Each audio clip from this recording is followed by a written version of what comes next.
Hi hello dear friends, welcome back to another video. So screen ಮೇಲೆ ಗಮನಿಸ್ತಿರ್ಬೋದು, ನೇಮಕಾತಿಗಳ ಕುರಿತು ಒಂದು ಲೇಟೆಸ್ಟ್ ಅಪ್ಡೇಟ್ ಬಂದಿದೆ ವೀಕ್ಷಕರೇ. ಸೊ ಎಷ್ಟು ದಿನ ನೀವೇನು ಕಾಯ್ತಾ ಇದ್ದೀರಾ, ಇಂಟರ್ನಲ್ ರಿಸರ್ವೇಷನ್ ಕಾರಣದಿಂದ ನೇಮಕಾತಿಗಳು ಆಗ್ತಿದ್ದಿಲ್ಲ. ಸೊ ಹಾಗಾಗಿ ಈಗ ಸರ್ಕಾರದಿಂದ ಒಂದು ಲೇಟೆಸ್ಟ್ ಅಪ್ಡೇಟ್ ಬರ್ತಾ ಇದೆ. ಸ್ಕ್ರೀನ್ ಮೇಲೆ ಗಮನಿಸ್ತಿರ್ಬೋದು, ಈಗ ಮೀಸಲಾತಿಯನ್ನು ತಾತ್ಕಾಲಿಕವಾಗಿ ಶೇಕಡ 17ರಿಂದ ಶೇಕಡ 15ಕ್ಕೆ ಸೀಮಿತಗೊಳಿಸಿ ಒಳ ಮೀಸಲಾತಿ ಜಾರಿಗೊಳಿಸುವ ಬಗ್ಗೆ ಅನ್ನೋದ್ರ ಬಗ್ಗೆ ಒಂದು ಲೇಟೆಸ್ಟ್ ಅಪ್ಡೇಟ್ ಬರ್ತಾ ಇದೆ ವೀಕ್ಷಕರೇ. ಸೊ ನೋಡ್ತಿರ್ಬೋದು, ಪೂರ ಡೀಟೇಲನ್ನು ಕೊಟ್ಟಿದ್ದಾರೆ ಇಲ್ಲಿ.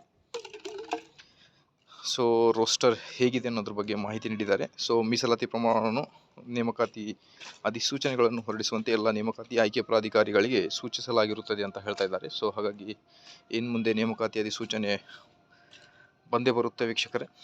So hope for the best. ನಿಮ್ಮ ಪ್ರಿಪರೇಷನನ್ನು ನೀವು ಕಂಟಿನ್ಯೂ ಮಾಡಿ. ಮಾಹಿತಿ ಇಷ್ಟದಲ್ಲಿ please like, share and subscribe. Thank you friends.